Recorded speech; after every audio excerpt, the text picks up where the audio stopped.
So in this video, I'm going to be talking about some upgrades, some pretty big upgrades that I'm going to be doing to my theater here in the next few weeks. And then I also have a couple of items to unbox. So first things first, I am going to be making a pretty big cosmetic change to my home theater. If you pay attention to the community post a few weeks ago, I posted a logo from this company here, which is Fabricmate. So Fabricmate makes a track system. They have a couple of other stuff that you can buy, but they mainly do a track system. So I have the track here. I've got 40 of these. So what it is you staple it to the wall, and this is a 1-inch thick track. And then you get some, acoustic foam, or they sell, I think, acoustic foam. I didn't go with that just because of price. This stuff is not cheap. You can look on the website to see how much this stuff is. Again, this is a 1-inch track, and then inside the track, you'll put it on your wall, and I'll make some other videos talking about this when I actually start doing it. But the acoustic material will sit inside here, and then I've got some fabric from Acoustimac here. So I have some fabric from Acoustimac that I bought that I'm going to be using. So you can absolutely go all in one, or go all in with Fabricmate. You can buy their track system, you can buy their acoustic foam, and then you could also buy their stretch fabric. They may have some other regular fabric. Again, this stuff is not cheap, so I decided to just buy the track from them, and then I have the acoustic foam. It's not foam, but it's basically acoustic insulation. 1-inch thick acoustic insulation that I bought on Amazon. That comes in a pack of 24. So I bought 2 of those, so I have 48. And then I have 48 of these, or I'm sorry, 40 of these. So these are 5 foot. And I'm only going to be doing the front half of the room right now because of cost. The second half of the room, the back half of the room will have to be done later, and I'm going to have to do some pretty big work with that. So I figured I would just focus on the front of the room. So from where I'm sitting here and down up to the front, the side walls, and then on the behind the screen. The screen wall, I really don't have to do a whole lot because the screen pretty much takes up most of the wall, like the top half. And then, on the bottom, I really don't have to do a whole lot either. And again, I'll show you guys. So I'm going to be doing that here in the next couple of weeks. I'm going to be off from work for about 3 weeks. So I have a lot of time. I have a lot of work to do. I'll have to take down these panels here. I'm going to take down these panels. I'm going to take down these lights. I'm going to take down the curtains. So all this stuff is going to have to come off. The speakers are going to be moving, and I'll talk about that here in a little bit. But yeah, I'm going to take down these panels. I'm probably going to cut them, and I'll tell you what I'm going to do here in a little bit. But yeah, Fabricmate, I am going to be doing that. I'm super excited about it. It's basically a DIY project that I'm going to be doing by myself. I've never done anything like this, but it should be pretty simple. The biggest things is going to be the measuring, making sure I get the measuring right, making sure everything is, level and straight. But I have all the tools for that. So that's what I'll be doing here over the next few weeks. So I don't know how that's going to affect videos. I'm still going to try to make videos because I still have some stuff to review. But if you see the room looking a little bit janky in the videos, that's why. So Fabricmate, Acoustimac, I forget what, I'll put it on the screen or put it in the description what this is, but I just basically got black. I actually ordered a lot more, but they were out of it. So I think they emailed me a couple weeks ago and told me that they were out of it, and they were asking if I wanted to go with something else. And I was like, well, no, because I already bought some. And I think they're supposed to be available like this week or next week. They told me sometime in December. So hopefully I get that in time. But, if not, then I'll just have to do what I can. And when I get the rest of the fabric, so. And I have the tools for the, putting the fabric in the track as well. Okay, so if you notice behind me, I have my Arendal speakers here. Those are going to be replaced for the time being with KRIX. So I actually have some KRIX speakers in here. I'll unbox that here in a little bit. But let me tell you a little bit about what I'm going to do. So if you watch Shane Lee's channel, he's got some KRIX speakers. He's got 5 speakers. Once he gets done reviewing those will actually be shipped to me. And then I had KRIX send me 4 more speakers. So I'm going to be doing all bed layer speakers KRIX. And I'll have to keep, the Arendal speakers as my height speakers for now, just because, it is what it is.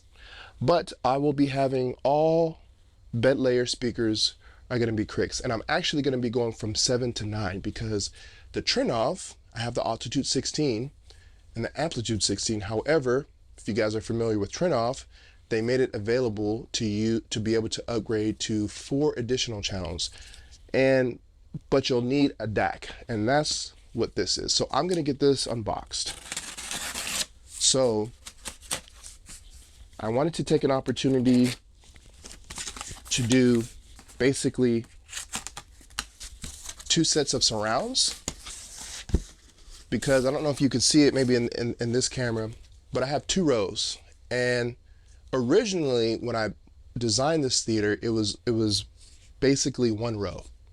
And then I decided to build a platform for stadium seating, and I had 2 rows, but I only had 7 speakers. So the second row is the main seating position. So I put the speakers, the surround speakers, basically right in front, and that's not ideal. They should be either right by my ear or a little bit behind.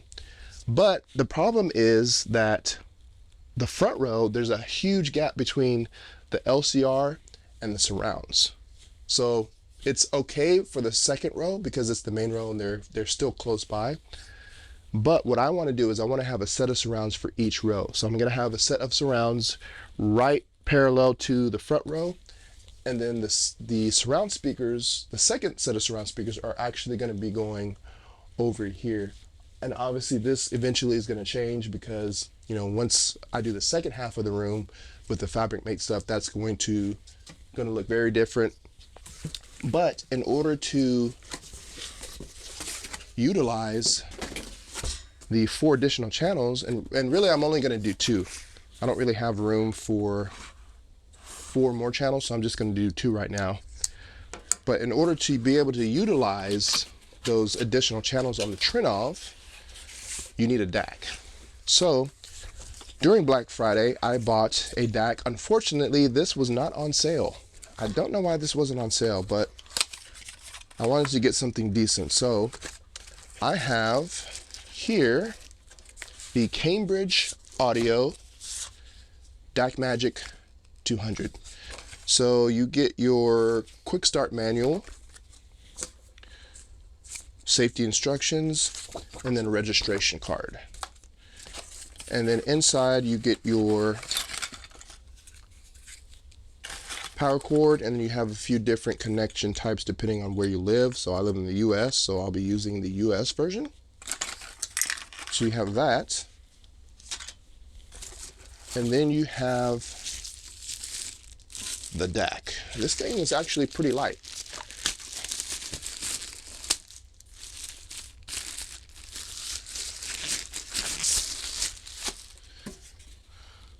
So this is the DAC Magic that I will be using to get 2 additional channels through the Trinnov. Obviously I'll have to do recalibrate and everything, but yeah, this is going to be used to get those 2 additional channels. So I'm going to be going from a 7.3.6 to a 9.3.6.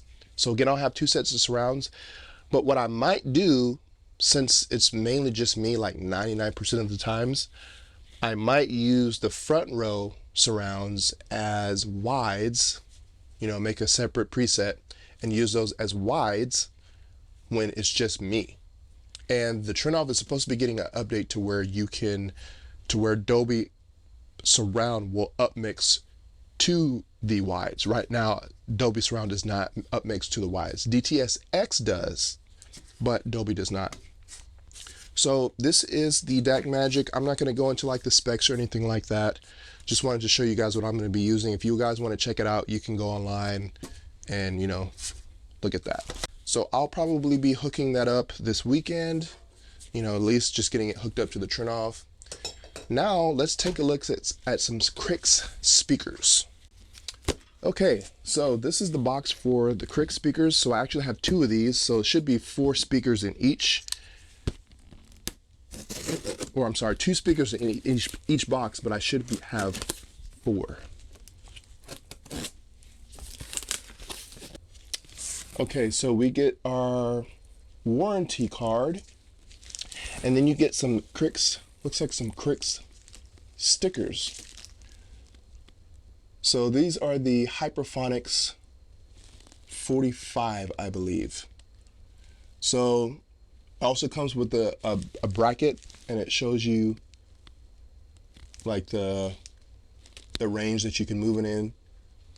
So I will be putting, so the ones that Shane's have, I forget the model number, but the ones that he has, the LCR, the big ones, are going to be going behind my screen, and then the other 2 are going to be used for the surrounds, second set of surrounds, and then I'll have the back surrounds.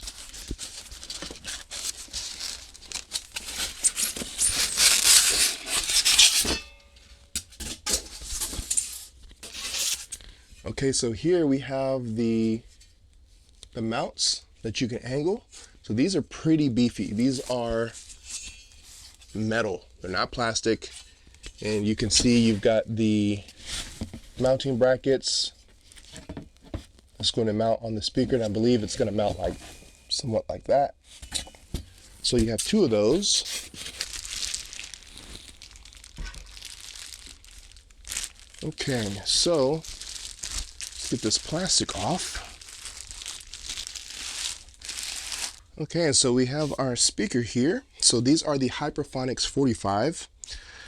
So these are 8 ohm speakers.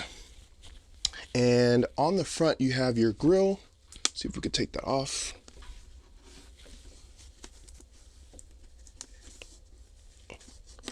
So those just pop right off. They're not magnetic. They have the little long pegs in them. So I always like to see magnetic panels. But yeah, there's the driver. So you have your driver there, you have your waveguide and your tweeter inside there. I'll put the specs up on the screen if I remember. And then on the back you have spring-loaded binding post. Not a huge fan of spring-loaded binding posts, but you know, it's not a big deal. So you've got your binding post there, you've got your 8 ohms, you've got your serial number. Pretty simple speakers, and you can see that they're pretty low profile, so they don't take up a lot of space. And that's one of the things that I've been looking to change. I want to get my speakers behind the screen. I don't want to see any more speakers in front or, you know, on the side of my screen. It just takes up too much space. You have the speaker stand. You know, my room's not very wide. It's exactly 10 feet wide. And the front row is pretty close to the screen. I want to say it's like somewhere between like 7 feet, 7 or 8 feet, I think. And the second row is like 12 feet, you know, from your eyes to the screen. So it's not a huge problem, but because I have a speaker right here on the left, anybody that reclines, your feet are going to be touching the speaker stand, and it's just not ideal. So also want to get everything behind the screen, at least the LCR, just to kind of give it a more clean look and, you know, give it that real cinematic theater-like feel. You don't see any speakers and all the voices. I don't mind having a wide soundstage. I don't mind that at all. But, you know, I will lose a little bit of the width of the soundstage, so I'll have to see how it sounds. But I'm excited about getting all of my speakers behind the screen. But that also means that I'm going to have to bring my screen out about 6 to 7 inches, probably about 6 inches. I forgot my tape measure, so, but I think these are, I want to say like 5 inches thick. I'll put up the dimensions on the screen. What I did though is I built some boxes, and I forgot to bring it in here. I'll go and get it, but I built some boxes for both side surrounds. I only have one set right now. I'll have to build the other one. But basically the boxes are gonna sit right ear level to the front row on both sides, and then the same thing over here when I do the second row. I mean, I'll have to put the boxes there anyway, but these are basically going to sit inside the boxes. I also wanted to get it to more, I wanted to get it recessed inside of the wall a little bit, just so that the speakers weren't sticking out, you know, so far out in the room. So I built a box. I'm going to cut a hole in the sheetrock. There is a 2x4, a Firelick that runs right about here.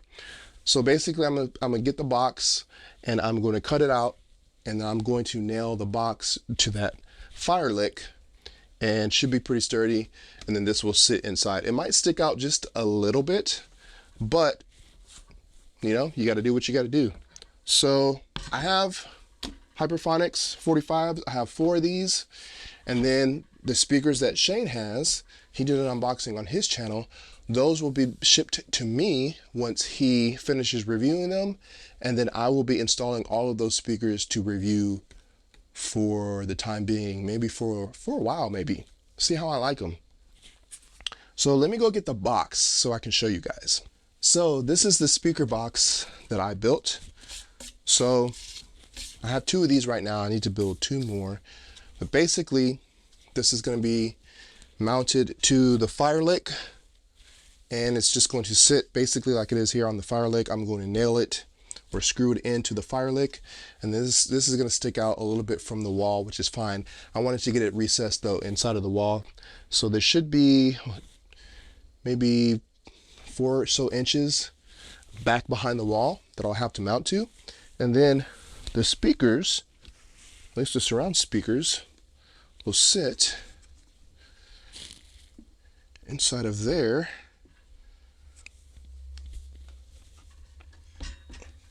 like that.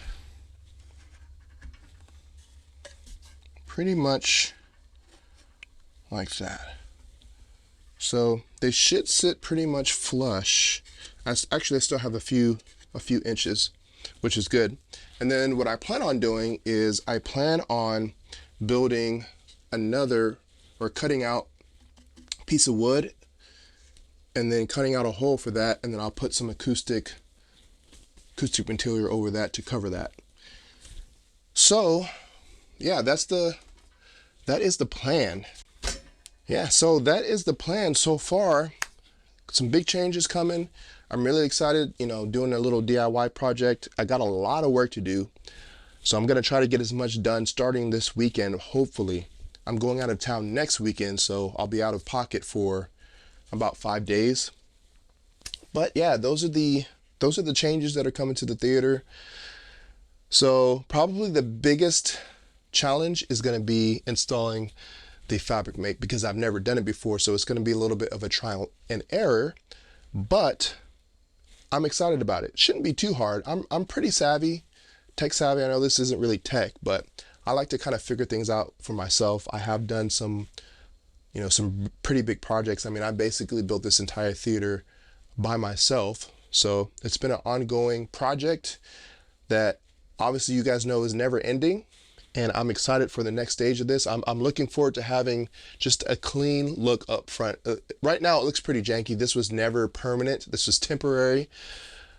And then once I was able to get in my head what I wanted to do, save up some money, because again, this stuff isn't cheap, and I bought all this stuff with my own money. Obviously not the speakers. They sent these to me to review. But yeah, everything else I purchased with my own money. The Fabricmate, the fabric, the acoustic material, you know, the DAC Magic. And yeah, so I know some of you guys have commented when I posted the Fabricmate stuff. The one issue that I think I'm gonna have is trying to get the Fabricmate over the outlets. So I know that Fabricmate has some outlet risers, and I asked for some when I was purchasing these. They told me that I didn't need them, which is weird because they have a video, they have like tutorial videos on how to do that. So let me know what you guys did on yours. How did you guys get the Fabricmate over? I know that you can, the video that I saw, they put the Fabricmate, they cut it and they put it around the outlet, but they also have some outlet risers. And I think I saw some on Amazon or Home Depot. But I'm curious, let me know what you guys did for Fabricmate and your outlets, because that's probably going to be the biggest challenge. I don't know what I'm going to do yet. I'm going to have to watch some videos, but some of you guys, have commented that you have Fabricmate, so I'm curious what you guys did. Drop a comment, email me or something. Let me know what you guys did, because I'm probably going to need some help in that area. But yeah, I'm super excited about the upcoming changes in my home theater, and I'm going to try to document as much of it as possible. I don't know how much of it I'll be able to document, just because it's just me doing it, and it's going to be hard to try to set up cameras. There's going to be stuff everywhere. So, but I'm going to try to record as much as I can, and make some good content for you guys, and also give you guys some ideas as well. So yeah, that's going to conclude it for this video. Thank you guys for watching, and I'll see you in the next video.